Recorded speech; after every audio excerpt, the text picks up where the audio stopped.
Անցյալ շաբաթը մեզ բավականին էմոցիաներ բերեց խորհրդարանական կյանք եւ ուզեի մի փոքր անդրադարձ կատարելով գալ այսօրվան։ Նախ ասեմ, որ մարդիկ, ովքեր սեփական անկարևորությունը բարձրացնելու համար ուզում են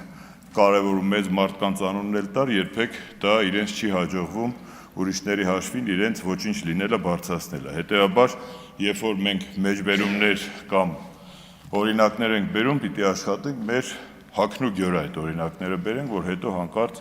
մենք առողջական խնդիրներ չունենանք։ Ուրեմն մենք այստեղ բարեկրթության մասին խոսում ենք, բարեկրթությունը սահմանել ենք մեզ համար նորմ, բայց կարծես թե բարեկրթությունը այս վերջին օրերին դառնում է արտարժույթ, ապրանք, որը մեկս մյուսից վրա ցանկանում ենք վաճառել կամ օտարել։ Եվ այդ բարեկրթությունը իբրև թե դիտվում է գթասրտություն, չգիտեմ, ինչ որ մեկի բարի կամքի արտահայտություն։ Այստեղ ընդամենը, որպեսզի մեր ընտրողները, մեր հասարակությունը ու նաև падգամավորի էթիկայի կանոնները սահմանադրական օրենքներով սահմանված մենք իրականացնենք, այստեղ, չգիտեմ, ջենտլմենական ասեմ, ինչ ասեմ, պայմանավորվածություն ենք ձեռք բերել, որպեսզի մենք կարողանանք ընդհանուր առմամբ չազդենք մեր հասարակության առանց այդ էլ ցածր մեդիա կրթական որակի եւ ընդհանրապես քաղաքական խոսքի ցածր մակարդակի վրա։ Եվ երբ ինչ-որ խոսույթների բան, մենք այստեղ հայտնվում ենք տերն ու ծառայի կարգավիճակում, աղան կարծես սկսում է բարկանալ, մեկս մյուսից նկատմամբ, այս ոնց որ սահման ենք անցնում, չէ, եթե ընդհանուր կանոններ ենք սահմանել, այդ սահմանները աշխատում ենք պահել, մեկ երկու սուր ելույթներ ձեր կողմից, մեր կողմից, մյուս կողմից կարան լինել եւ դա ամենևին չի նշանակում, որ դա պիտի ինչ-որ էմոցիոնալ մեծ ալիքներ առաջացնի եւ այլն, ու մանավանդ, երբ որ նախագահությունում նստած մարդիկ փոխանակ կրքերը հանդարտեցնեն, փոխանակ կարողանան իրենց այդ բարձր ամբիոնից իջնեն մի քիչ հողի վրա մարդկանց հետ շփվեն, մի բան էլ ոչ օրինական լեքսիկա են այստեղ օգտագործում եւ սպառնում են падգամավորներին այստեղից կամ այնտեղից դուրս շպրտել, որը բացառապես ոչ միայն խորհրդարանական, այլ նաև հակաօրինական խոսույթ է։ Այստեղ ոչ մեկին չի կարող ոչ դուրս շպրտել, որ ներս բերել, կներեք, այստեղ ոչ մեկի պապի կարտոլատեղերը չի, որ մեզ հրավիրեն կամ դուրս անեն կամ ներս անեն։ Հետևաբար, բերեք մնանք ոչ միայն բարեկրթության, այլ նաև օրինականության սահմաններում։ Ինչ վերաբերում է վերջին շաբաթվա ընթացքում հանձնաժողովի նախագահների փոխխոսնակի ընտրության, այստեղ կարծես մեզ պարտքով ինչ որ ընտրություն է առաջարկվում կամ, չգիտեմ, գթասրտության կամ բարեգթության դեմարշներ են, բնականաբար։ Մենք եկել ենք խորհրդարան, մենք հասկանում ենք թե Հայաստանի սահմանադրության էությունը, թե մեր օրենքների էությունը եւ բացառապես օրենքի շրջանակներում, սահմանադրականության շրջանակներում մենք առաջարկել ենք թե փոխխոսնակի, թե հանձնաժողովի նախագահների տեխնացուներ եւ բնական է մենք նաեւ ուժերի հարաբերակցությունը ներկապային հասկանալով, երբ որ առաջարկում ենք հանձնաժողովի նախագահ կամ փոխխոսնակ, բնականաբար նաեւ ակնկալում ենք մեծամասնության ձայների քվեն, բայց դա չի դիտվում ոչ մեծ նկատմամբ սիրո, ոչ գթասրտության, այլ ընդամենը ձեր քաղաքական կամքի եւ սահմանադրական օրենքների հարգելու գործառույթ։ Բացառապես այսքանը, բնականաբար մարդիկ, ովքեր որ տեխնացություն են ներկայացված, գուցե իրենք ավելի պարզ, ավելի ուղիղ չեն ասում, իհարկե, եթե առաջադրվել է մարդը, ակնկալում է նաեւ մեծամասնության եւ այստեղ քաղաքականության մասին է, թե տեխնացությունները, թե տեխնացուներին տրվող հարցերը եւ այստեղ ոչ թե մասնագիտական,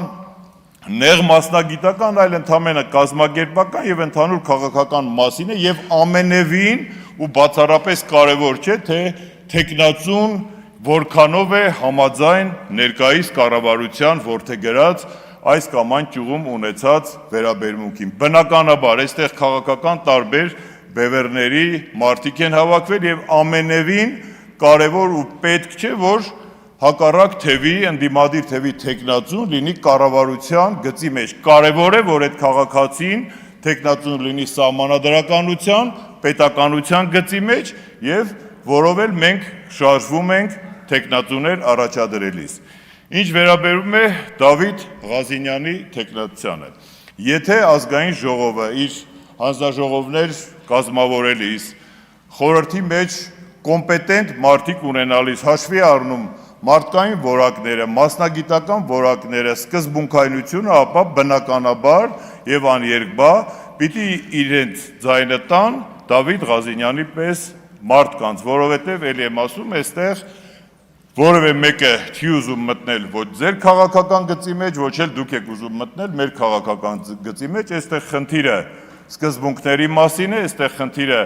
քաղաքական կամքի դրսևորման մասին է եւ բերեք մեկս մյուսից ոչ պարտքով ձայն տանք, ոչ ավանսով ինչ որ մեկս մյուսից նկատմամբ ունենանք, չգիտեմ ինչ կոմպլեքսներ։ Այստեղ խոսում էիք ու նախ շատ ուրախ եմ, որ Դավիթ Ղազինյանին այս 2-3 օրվա ընթացքում ընդամենը հարցեր են տրվել վերջին 1 տարում չարչրկված հեծի թեմայից, որպեսզի իշխանությունը, կառավարությունը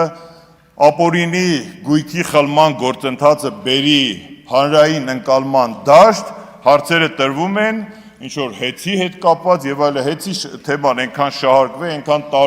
տարբեր ինստանցիաներով անցել է, որ Դավիթ Ղազինյանը բնականաբար պատրաստ էր թե հեծի թեմայով իրեն ուղված բոլոր հարցերին եւ ես կուզենայի, որ որպես նաեւ տեղական ինքնակառավարման մարմինները համակարգող, բնապահպանության ոլորտը համակարգող հարցեր տրվեին նաեւ այդ ոլորտներից։ Բնականաբար մեր թիմը կարող է եւ այդ ընթացքում, երբ որ Դավիթ Ղազինյանը կլինի հանձնաժողովի նախագահ, համոզված եղեք, որ պետականության, սահմանադրականության, տեղական ինքնակառավարման մարմինների, չգիտեմ, բնական ռեսուրսները համակարգող օրենքների շրջանակներում մենք կարողանանք մեր եկերոջը տարաբնույթ